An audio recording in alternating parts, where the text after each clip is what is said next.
Good morning to all of you. We are at the Jacob Javits Center today, and this brings back a lot of memories. First, let's thank all the people who are working here today, the nurses, the doctors, the technicians, the National Guard. Let's give them a big round of applause.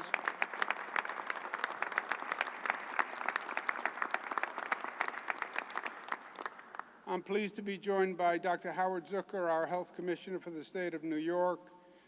We have Reverend Gilbert Pickett, pleasure to be with him. Mike Hopi, who works on the state emergency management and has been heading up this operation. Alan Steele, who runs the Javits Center. And this is a phenomenal convention center, but what Alan Steele has had to do over the past year, no convention center on the planet has ever done. Let's give him a round of applause.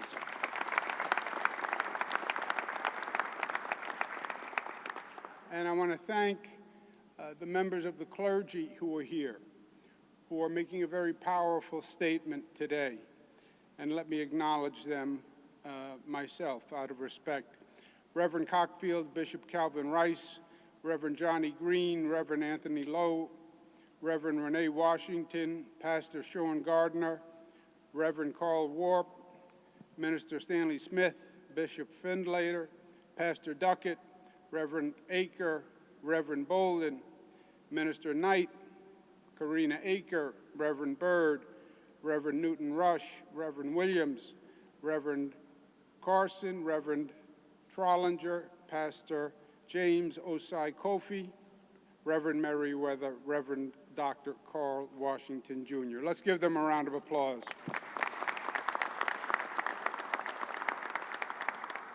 I'm going to make some comments, then you'll hear from Dr. Zucker, and then Reverend Pickett is going to be doing the real work today because he'll make some remarks, and then he'll be receiving a vaccine.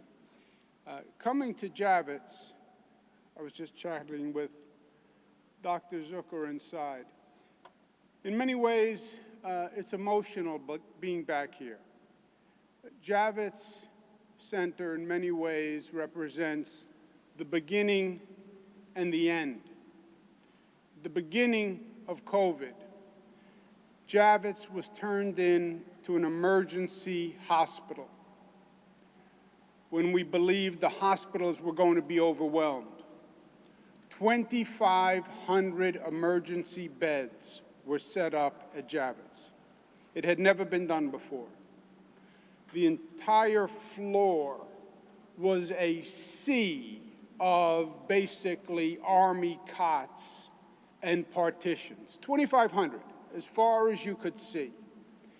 And it was being staffed by National Guard and Army personnel. And we came down to supervise the setup of the hospital. And I remember speaking to the National Guard, and these are young people who came from all over the state. They're in this place that looked like it was a scene from a science fiction movie. It looked like it was after the apocalypse, 2,500 hospital beds. And the National Guard were frightened. You could see it in their eyes. They're wearing masks, they're wearing gloves, they're getting a briefing on how the virus transfers. Everybody's nervous, everybody's frightened. But they showed up. They showed up. And that's what was so powerful to me. In this frightening scene, Jeeps, Army trucks, body bags, they showed up. They showed up. They had the courage to show up. And that was the beginning. And we made it through. It was a long year. It was a hard year. It was a challenging year. It was a frightening year. It was a painful year. Death, suffering, anxiety, loss, but we made it through. We are now at the end, at the beginning of the end. Why? Because we have a vaccine that can stop the virus. We have a vaccine which is the weapon that can win the war. We know that for a fact. Well, then why is it only the beginning of the end? Because we still have to get the vaccine, and President Biden, God bless him, has been doing a beautiful job on that, ramping up the amount of time that this nation will actually have enough production for the country. And then people have to take the vaccine. We have to get it, we have to administer it, but people have to come in to take it. Why is Javits symbolic of the end? This center is a mass vaccination center, runs 24 hours a day. This weekend, the Javits Center did more vaccinations than any place in the United States of America. That's what we're doing here at Javits.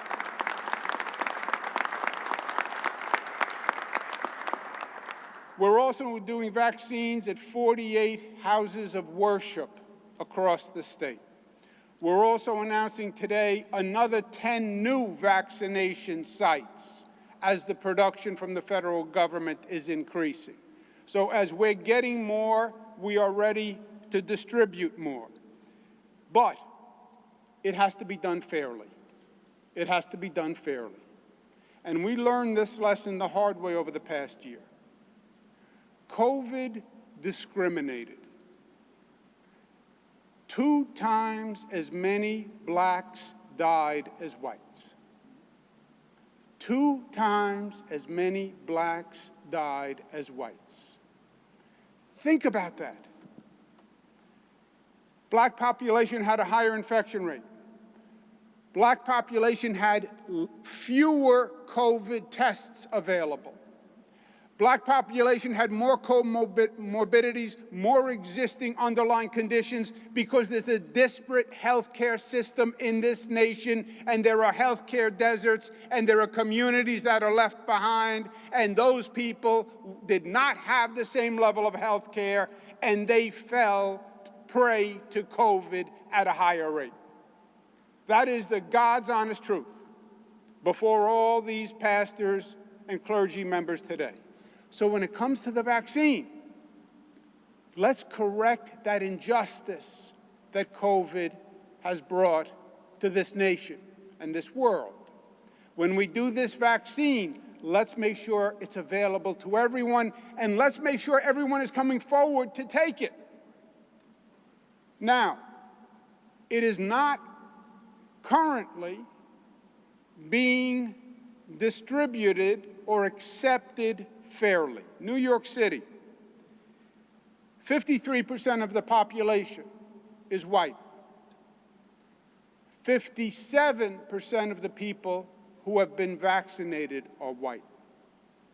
53% of the population, 57% of those vaccinated. Black population, 27% of the people in New York City are black. Only 18% of the people vaccinated. Only 18% of the people vaccinated. Hispanic, 28% of the population, only 20% vaccinated. Asian population, 16% of the population, 23% of those vaccinated. The white population, the Asian population are getting vaccinated at a higher rate than their population. The black population, Hispanic population at a lower rate. Well, why is the question? We are making the vaccine available on an equitable basis in community centers, in public housing projects, in houses of worship, geographically all throughout the state. There is a hesitancy problem in the black community. Now, they call it hesitancy. I don't like that word hesitancy because it's a baloney word, hesitancy. It's not hesitancy. Call it what it is. It's a lack of trust. It's a lack of trust. The black community is saying, I don't trust the system that says it is safe. The black community is saying too many times we've been told to trust the system, and the trust was broken. The black community is saying, do you remember the Tuskegee experiment?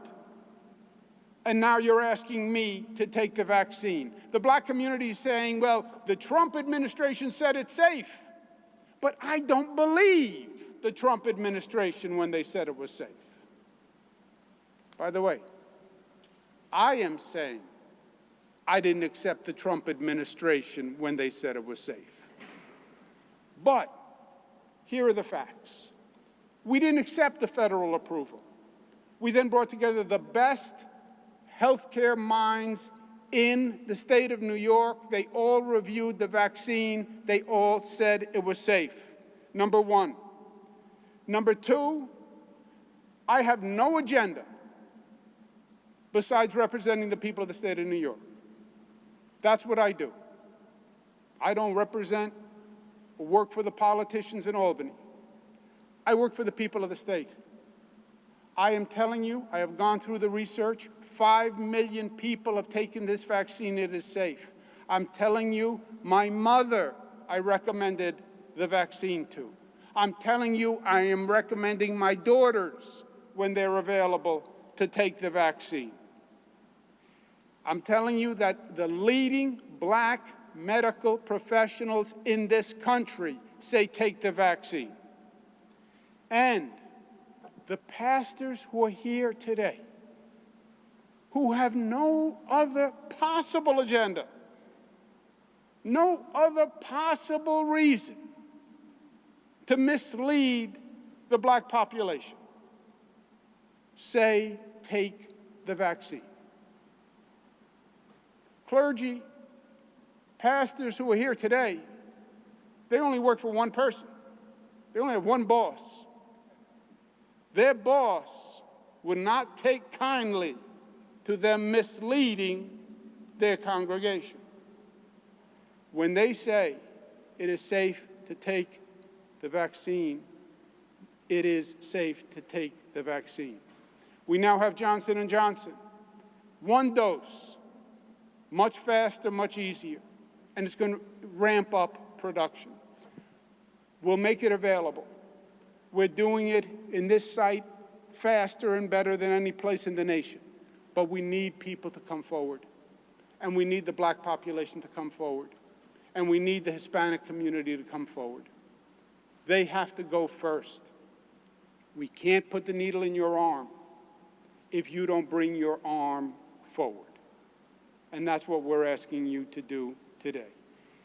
This vaccine can save your life.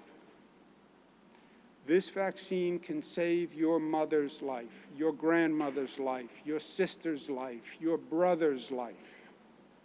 It literally is a matter of life or death. COVID is over. No, it's not. We lose people every day to COVID. Every day I have to go through the number of lives lost. Well, it's down from where it was, yes.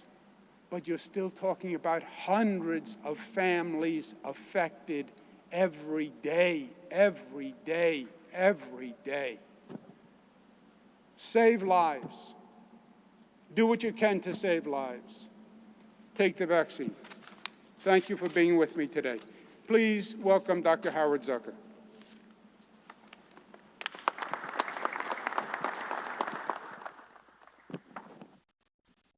Thank you, Governor Cuomo. It is an honor to be here at the Javits Center this morning.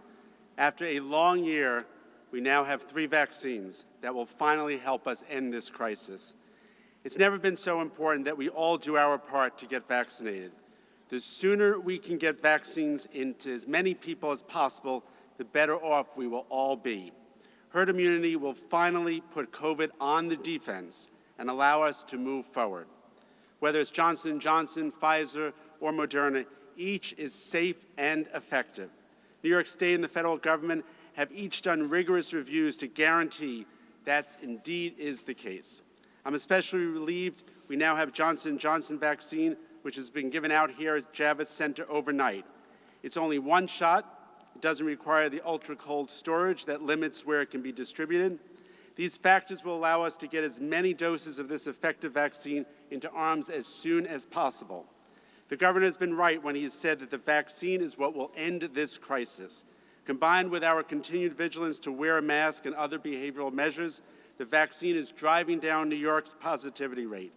All three reduce the risks of COVID, taking a tremendous burden off of our hospital system. So please, when it is your time, get your vaccine. Do it. It's the only way we will end this crisis, reclaim our lives, and create a better future for everyone. Thank you very much.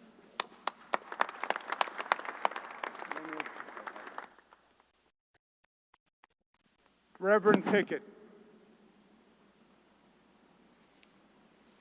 To our governor and to all the clergy who are here on today, it is a pleasure to be here as I am personally preparing to take the vaccine on today. Again, I want to acknowledge the clergy that the governor has named, and I especially want to recognize my president, the Reverend Dr. Carl Washington of Empire Baptist Missionary Convention. We stand here today united to encourage New Yorkers, especially those who are part of the Black and brown community, to take the vaccine today.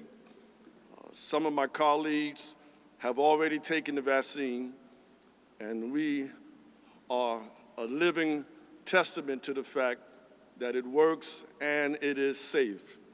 The virus may be race blind, but it's not affecting anyone equally.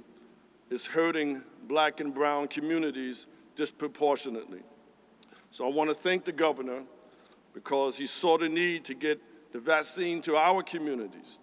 And he has not just ringing the alarms of us taking the vaccine for months, but he's been planning and acting to get way ahead of this for nearly a year. I encourage more houses of worship to take part in the governor's pop-up vaccinations, the drives, in order to get members out to be vaccinated in our communities. We are not just lucky, but blessed enough to have 3 vaccines. I'll be taking the Johnson & Johnson today, and as Dr. Fauci has stated, take whatever vaccination is available. To God be the glory for the great things that he has done and what he continues to do. Now we must do our part, which means getting vaccinated to keep ourselves, our families, our communities healthy. Otherwise, we risk the ongoing cycle of this virus rebounding and mutating. We need to stop this virus here and now. In these moments, we must remember the lessons of the community in which John spoke of in chapter number 15 of the gospel. I am the vine, you are the branches. If you remain in me and I in you, you will bear much fruit. Apart from me, you cannot do anything. The vaccine is safe, smart, and everyone should take it. And that's why, as a New Yorker and as a pastor, I am taking this vaccine today. Thank you, Governor.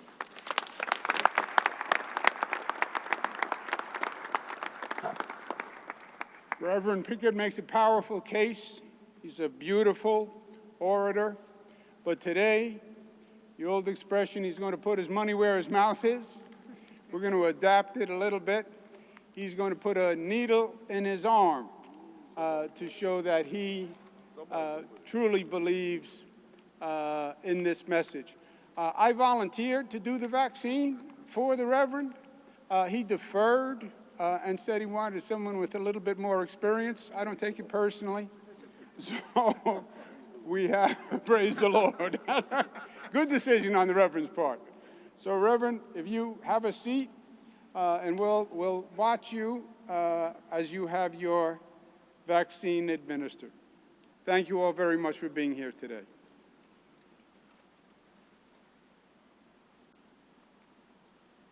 Be gentle now. Lay